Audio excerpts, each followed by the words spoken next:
Boa noite, você, membro, congregado, gente querida de Timbaúba dos Batistas e amigos também que estão com a gente ao vivo agora pela página do Facebook da Primeira Igreja Batista em Timbaúba dos Batistas, Rio Grande do Norte. A nossa agenda, terça-feira é o dia do nosso culto de oração e hoje, dia 24, eu estaria com vocês aí presencialmente para termos um momento de oração, como de costume fazemos às terças-feiras. Hoje vamos ter esse momento de oração, porém apenas cada um em suas casas.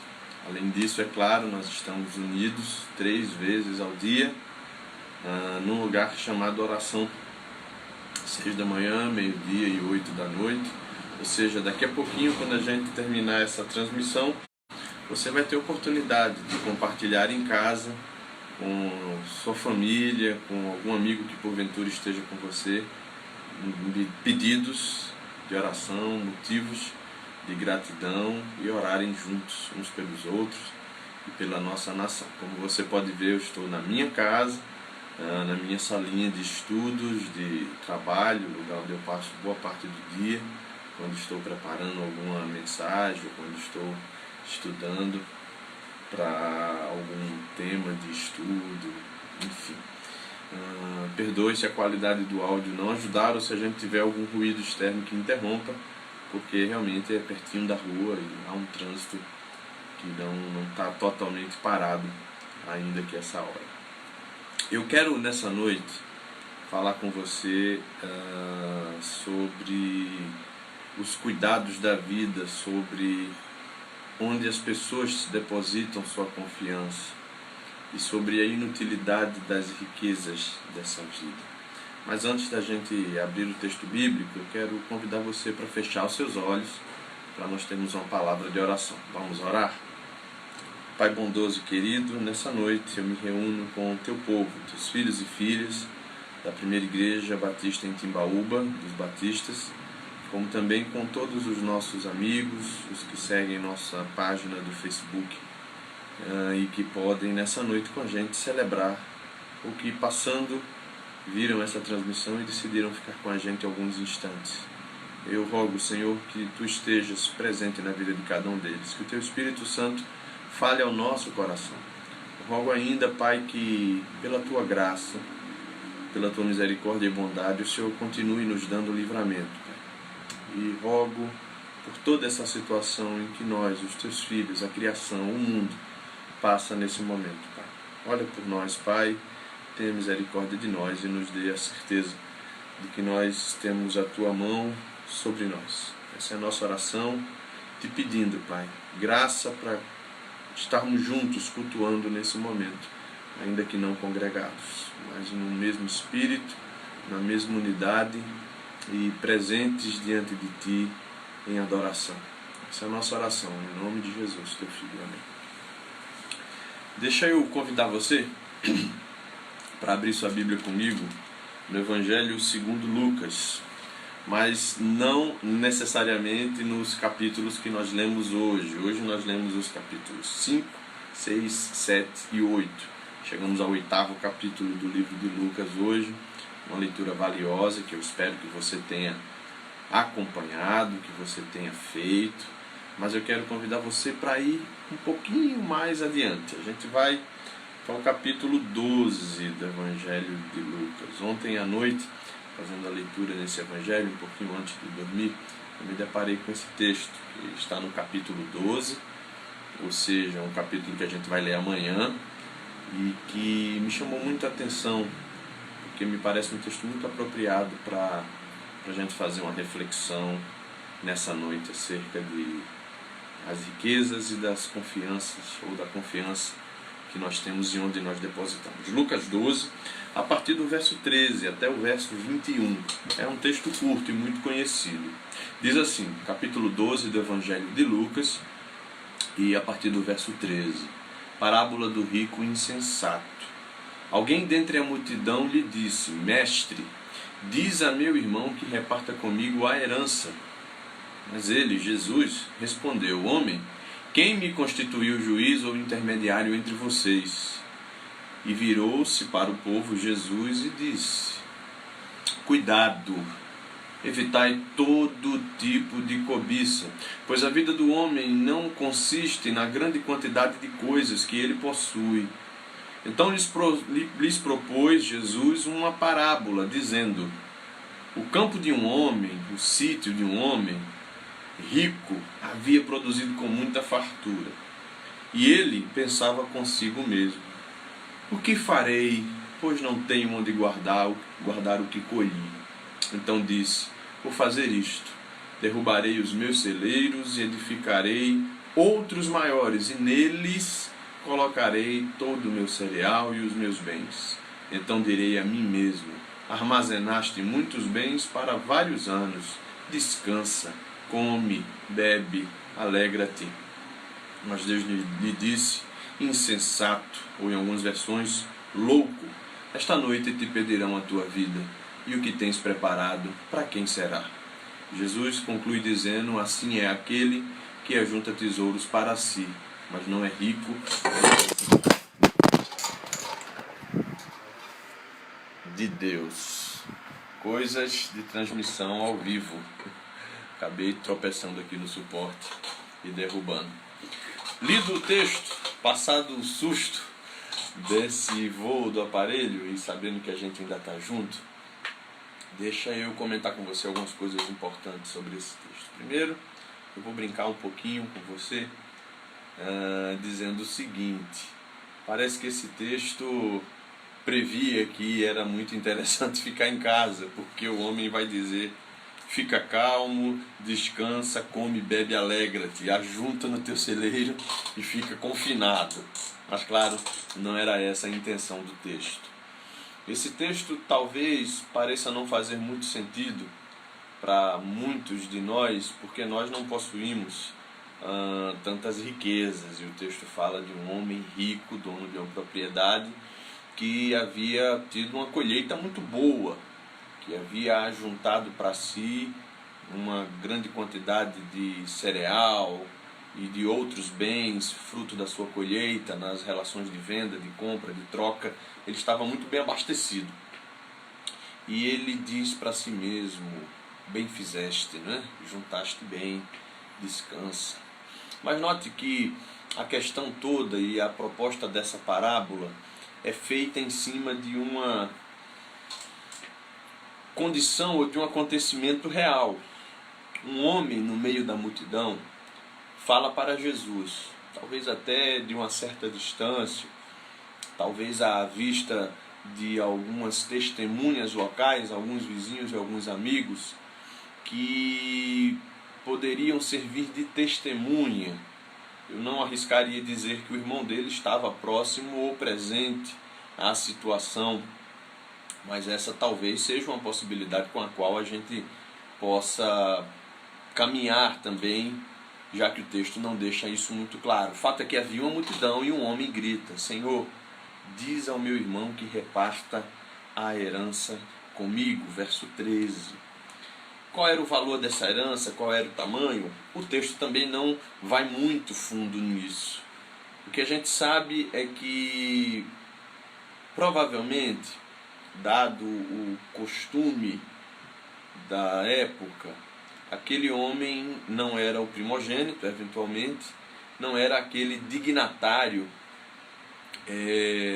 da herança, ou da maior parte dela, visto que os primogênitos, os filhos mais velhos, eles detinham grande parte, mas existia uma herança. O valor dela não se sabe.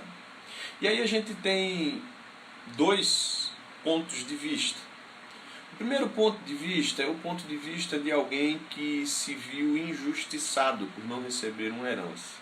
E o segundo ponto de vista é o ponto de vista de alguém que herdou um direito, necessariamente não estava na obrigação de compartilhar e se fechou na sua ganância ou no seu egoísmo, vamos dizer assim. Agora, o valor da herança, o objeto da herança, não está posto no texto. Não nos é dado saber com precisão. Mas Jesus lhe diz: eu não sou juiz entre vocês nessa questão. eu não julgo essa questão. Muitas vezes a gente se pergunta por que em algumas situações Deus não intervém de uma maneira sobrenatural ou até de uma maneira naturalmente visível a nossos olhos para resolver questões do nosso cotidiano. Me parece que essa questão da herança que esse irmão pleiteava uma parte, ou a metade, uma repartição dessa herança, me parece que essa era uma questão meramente do coração humano. É o coração humano que tem que, em certos momentos, entender que a sua segurança não está no que tem. Como eu dizia também, talvez essa parábola não seja muito próxima, pelo menos de mim, e nem de você que está me ouvindo, ou de alguns ou de muitos que estão ouvindo nessa noite, porque nós não somos necessariamente pessoas que possuem muitos bens, pessoas ricas. Mas eu quero falar para você uma coisa muito séria, com a qual eu já me deparei muitas vezes na vida. A confiança nos bens, o apego às coisas materiais, a necessidade e o desejo de estar agarrado ao aqui e ao agora, as coisas que conquistamos com o nosso suor e com o nosso trabalho, não é necessariamente um pecado, vamos dizer assim, ou uma ação apenas dos ricos. A gente normalmente costuma achar que só os ricos são avarentos. Eu já conheci gente muito humilde, gente de muito poucas posses, extremamente avarenta, extremamente egoísta, extremamente incapaz de fazer daquilo que tem algo para seu benefício e benefício dos outros. Porque tudo que a gente vê no Evangelho relacionado ao ter, é ter para si e ter para repartir. Contudo, muitas pessoas se apegam. E agora eu quero falar com você de maneira muito pessoal. E quando eu falo com você, saiba que eu também estou reverberando, que essas palavras também estão voltando para mim. E que essa pergunta cabe a todos nós nessa noite. Ao que é que nós temos nos apegado finalmente? Quais são as coisas que a gente, depois de trabalhar bastante, depois de lutar bastante, põe num determinado lugar, ou vê num determinado extrato, olha e volta-se para si mesmo no espelho do ego, no espelho da alma e diz: muito bem, você juntou para si. Você pode estar falando: Silvio, bens eu não tenho, dinheiro no banco eu não tenho, imóveis eu não tenho, posses eu não tenho. Ok, tudo bem. Mas às vezes a gente olha para outras conquistas, a gente olha para uma formação intelectual que a gente tem, um curso que a gente terminou. A gente olha para uma habilidade que a gente tem, a habilidade de exercer algum trabalho, alguma profissão, de exercer alguma arte, algum dom. Às vezes a gente olha para o pouco que a gente tem, para casa, para os móveis, para a roupa, para o emprego, para o trabalho. E de uma maneira às vezes muito egoísta, a gente diz para a gente mesmo: muito bem, parabéns, você fez muito bem e ajuntou. Descanse, sossegue. Ao contrário dos outros, você tem bastante. Ao contrário dos outros, você tem muito. Me parece que a parábola propõe que ajuntar tesouros para si e não ser rico diante de Deus é uma tolice, é uma insensatez. Ou algumas traduções propõem que aquele homem é chamado de louco, é uma espécie de loucura. Na contramão do que eu falei, de pessoas muito humildes que eu pude conhecer ao longo da vida e que realmente foram avarentas, ou se mostraram em algum momento da vida egoístas e avarentas, eu já conheci pessoas com posses, pessoas com condições, que fazem muito bom uso daquilo que herdaram, daquilo que trabalharam, daquilo que conquistaram, e fazem questão de fazer dos seus bens, da sua segurança e da sua garantia, uma bênção para outras pessoas. Essas pessoas se tornam ricas diante de Deus, não por uma barganha ou por uma troca, em assim fazendo, em assim abençoando, conquistam de Deus uma riqueza de relacionamento. Não se trata disso. Mas elas conseguem ser desapegadas das coisas que têm, na mesma medida em que reconhecem aquele que lhes deu todas as coisas. Para aquele jovem era uma questão de julgamento diante de pessoas, talvez algumas que conhecessem bem a causa, gritarem em alta voz: Senhor, manda aqui, o outro reparta comigo. O que será que aquele jovem que pleiteava a causa tinha que pudesse repartir? Será que ele pensava em, apesar daquela injustiça que ele estava sofrendo, dedicar ainda amor ao seu irmão egoísta, ao seu irmão ingrato e avarento?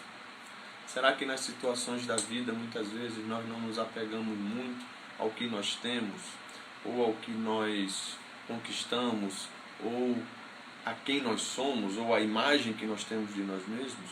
Eu me orgulho de ser assim como eu sou.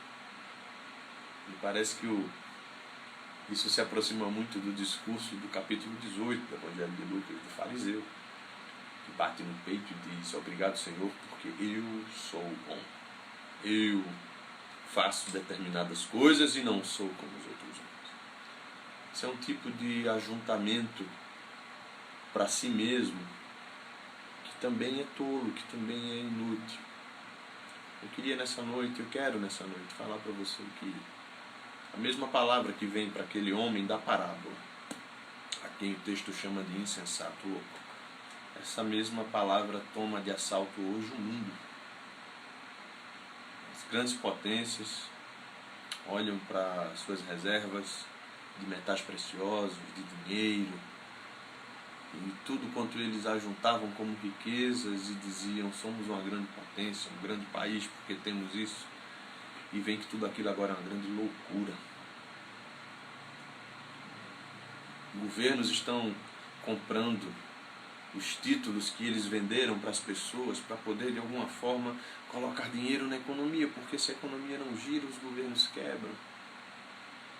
Pessoas que estavam enriquecendo de uma maneira galopante viram seus investimentos ruírem em poucos dias, estão apontando para todos os caminhos possíveis para salvar pelo menos aquilo com que começaram a investir. Por outro lado, alguns gananciosos, espertos e que estão em outro nível no jogo da economia estão faturando muito com toda essa situação. Mas e o que o mundo, o que a humanidade ajuntou para si durante 21 séculos? Para quem será se nós fomos derrotados por essa crise? Para quem será a nossa posteridade se nós formos vencidos? Eu estou torcendo por um fim catastrófico para o mundo. Na verdade, eu creio que nós vamos vencer todo esse momento difícil. Mas para quem será todo o nosso esforço? Se diante de uma situação como essa que nós estamos vivendo, a gente se vê muitas vezes paralisado, a gente se vê às vezes completamente cercado, e assim como estamos agora, eu aqui, você,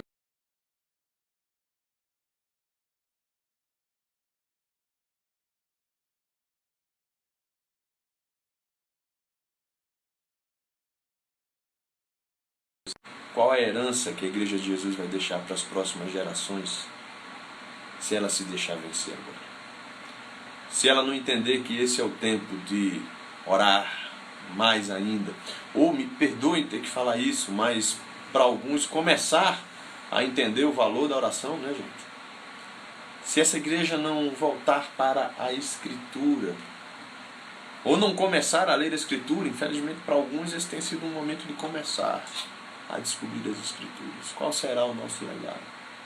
Esse é um tempo de a gente olhar para os nossos celeiros. Seja o seu celeiro um celeiro de bens materiais, ou seja o seu celeiro um celeiro de conhecimento.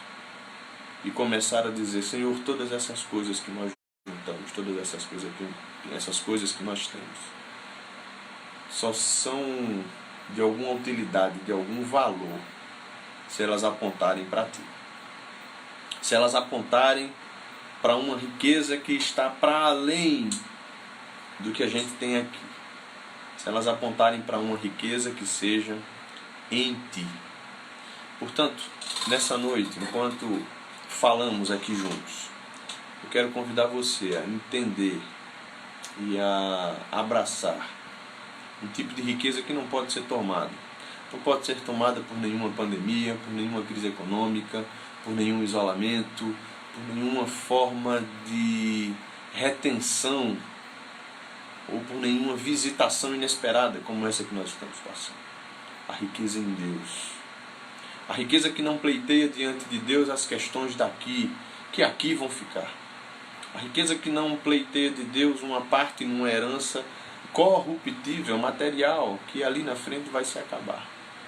Mas a riqueza em Deus, que aguarda em Deus a profundidade de riqueza, de sabedoria, do conhecimento. Aquilo que Paulo chama de a grande revelação no final do capítulo 11 da carta aos Romanos. Ó, a profundidade da riqueza. Quem sondou a mente do Senhor? Quem pôde entender o seu desígnio? Que a gente se encha dessa riqueza, encha o celeiro da nossa existência dessas coisas. É para a gente não ficar amanhã dizendo para a nossa própria alma, para a nossa própria consciência: descansa porque você fez um trabalho bom, descansa porque você é bom no que você faz. Para que a gente seja visitado por essa certeza de que o Senhor é quem nos dá todas as coisas, que tudo é dele, por meio dele, como o mesmo texto de Romanos 11 conclui dizendo. Que você e eu nessa noite, ao olharmos para esse texto, possamos ter a certeza que as nossas seguranças, tal qual a daquele homem da parábola, descansa, come, bebe, fica em paz, elas são passageiras, elas são completamente fugazes. E que nós hoje temos uma oportunidade única de perceber isso, o quanto ou quão passageiras são todas essas coisas. E ao mesmo tempo podemos perceber o quão grande, o quão fiel e o quão firme é o amor e o cuidado de Deus para com todos nós. De nos manter unidos, mesmo assim à distância, como nós estamos. De nos manter firmes, apesar de todo o ambiente de incerteza e de insegurança que nos cerca. De saber que nós estamos juntos, unidos, num lugar chamado oração, num sentimento de adoração. Que Deus te abençoe, te dê uma noite de paz. Nós estamos agora às 19h25 e vamos encerrar daqui a alguns minutinhos esse momento aqui. Mas eu quero desafiar você e convidar você para a gente estar junto daqui a pouquinho, às 8 horas, num lugar chamado oração. Junto com sua família, sente-se num lugar confortável, falem como foi o dia, falem do que lhes deu esperança no dia de hoje, do que lhes tirou esperança, orem uns pelos outros. E se você puder, faça um exercício um pouquinho diferente, ligue para alguém e diga que você está se importando com ele. Liga para alguém por quem você orou, ou por quem você vai orar nessa noite, para dizer exatamente isso: estou orando por você. Vou contar uma coisa curiosa. Hoje, ao meio-dia e 10 mais ou menos, nós estávamos encerrando o nosso momento de oração e a campainha aqui de casa tocou uma vez, 2 vezes, e já na terceira vez eu estava realmente encerrando a oração. E aí a Dea me lembrou que provavelmente era a pessoa que estava trazendo água, nossa água de beber. E eu fui abrir o portão para ele, me desculpei e disse para ele: olha, desculpa a demora, nós estávamos orando. E aí ele disse: puxa, eu é que peço desculpa. Eu disse: não tem problema, você não sabia. E curiosamente, nós, na nossa última oração, eu estava orando e pedindo ao Senhor proteção para os profissionais de saúde, para os profissionais de segurança pública, para os caminhoneiros do nosso país, para os motoristas de táxi, de ônibus, para os mototaxistas, para as pessoas que estão nos mercadinhos, nos supermercados, nas farmácias, nos postos de gasolina, nas distribuidoras de água e de gás, na companhia de água, na companhia de energia elétrica, gente que está tendo que sair de casa para a gente poder, inclusive, estar aqui conversando agora. E eu disse para ele, nós estávamos orando por você e pelos seus colegas, por vocês que estão tornando a vida da gente possível nesse tempo de confinamento. E aí ele falou um pouquinho também, né, da insegurança que eles sentem de estar na rua, mas da necessidade que tem de trabalhar. E eu pude dizer para ele que mais do que a necessidade de trabalhar, ele estava servindo a mim e a minha família, a muitas pessoas. De alguma forma eu acho que eu pude dizer a ele que o trabalho simples dele de nos trazer água é muito valioso, sobretudo num momento que nós não podemos sair para buscar a nossa água, o nosso gás e outras coisas. Valorize alguém que está fazendo alguma coisa por você, alguma coisa que você não pode fazer agora. Esse é o tempo de sermos generosos, de tirarmos do celeiro das nossas emoções e dos nossos sentimentos, dos bons, dos verdadeiros, pérolas preciosas para as pessoas. Palavras, intenções, gestos e até bens, se você puder compartilhar com outras pessoas, que tornem a vida das pessoas mais alegres, mais valorosas, mais propositais nesse momento. Vamos orar nesse momento. Quero convidar você a aí onde você está, fechar os seus olhos e baixar sua cabeça para que a gente possa orar. E se você tem algum motivo específico de oração, você pode colocar agora aqui nos comentários e logo em seguida a gente vai repetir os seus motivos de oração aqui para as pessoas que estão assistindo. Tá bom? Vamos orar? Pai amado e querido, nesses instantes em que estivemos juntos, lendo a Tua Palavra, refletindo um pouco, esperamos que Teu Espírito tenha falado ao nosso coração. Esperamos que essa parábola e esse texto tenha nos despertado para a forma como as coisas que estão ao nosso redor e sob a nossa posse são passageiras, como os tesouros da humanidade, do conhecimento, dos bens, como os tesouros das nações, das empresas, como essas coisas hoje já não têm tanto valor, já não têm tanta importância diante do incerto, diante do medo, diante de tudo que nos cerca. E de como nós precisamos fugir de toda a avareza, de todo o amor e apego às coisas daqui. Não importa se somos muito humildes ou se temos boas posses, elas jamais devem ser a razão da nossa alegria, do nosso contentamento, da nossa paz. Jamais devem ser as coisas, Pai, que nos fazem dizer descansa, te alegra e te acalma. Mas que seja o Teu amor, que seja a Tua paz, que nos enche de certeza, de esperança. Obrigado por cada um dos Teus filhos e filhas que estão aqui conosco orando nesse momento. Pelos pedidos de oração que estão sendo postados e que vão poder ser vistos pelos que estão acompanhando essa transmissão e que vão poder estar daqui a pouquinho, às 8 horas, na nossa corrente de oração, no nosso momento de oração comunitária. Visita cada um deles com a Tua paz, com a Tua misericórdia. Visita cada um deles com o livramento.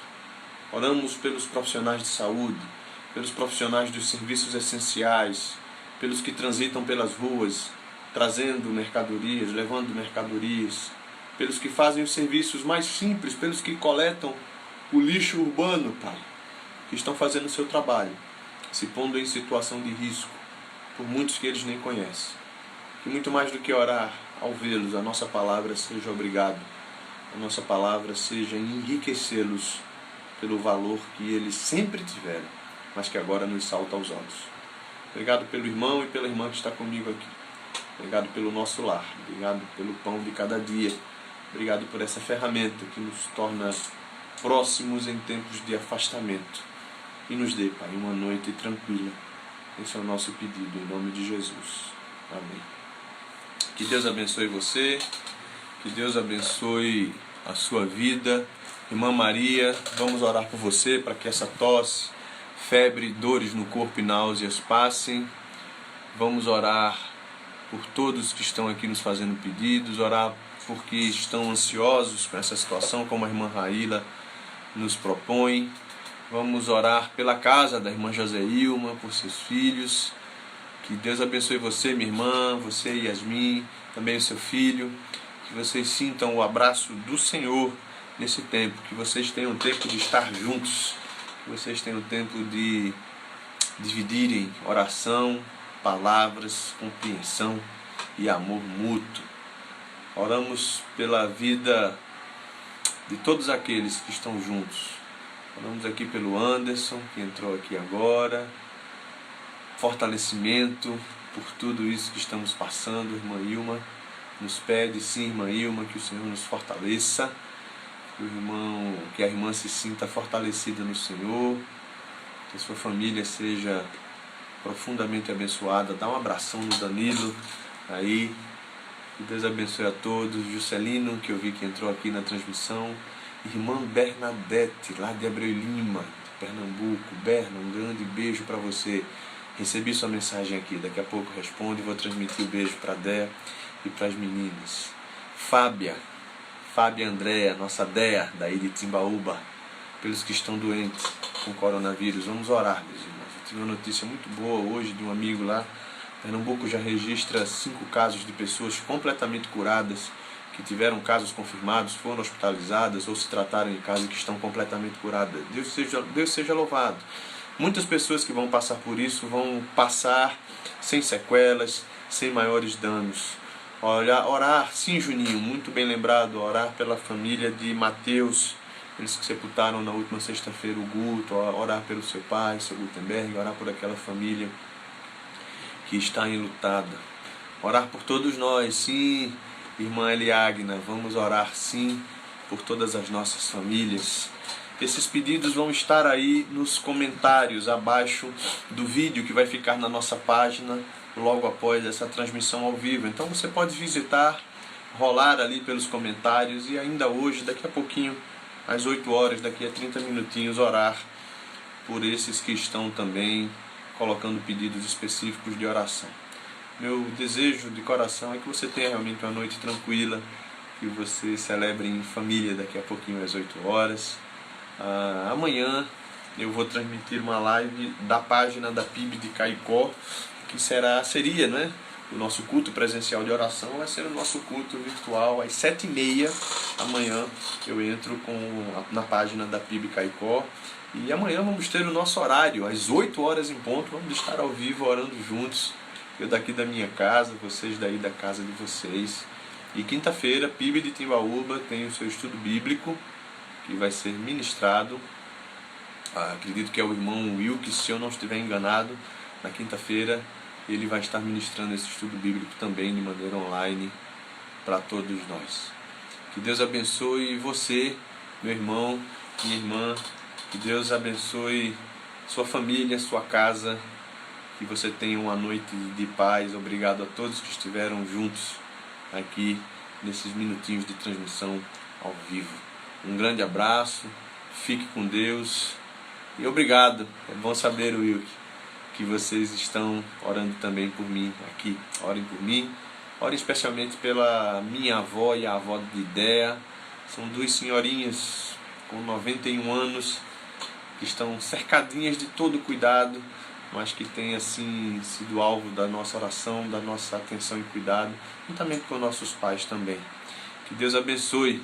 E oremos sim, Dea, pela salvação das nossas famílias, pela nossa riqueza em Deus. Essa é a que importa. Irmã Marileuza, um grande abraço para você que está assistindo agora também com a gente. E eu me despeço de você agora. Veja os motivos de oração que estão aqui. Ore pelo seu irmão. E daqui a pouquinho, às 8 horas, a gente se encontra de novo num lugar de oração. E lembre, é tempo de ser igreja, não de estar na igreja. Que Deus te abençoe.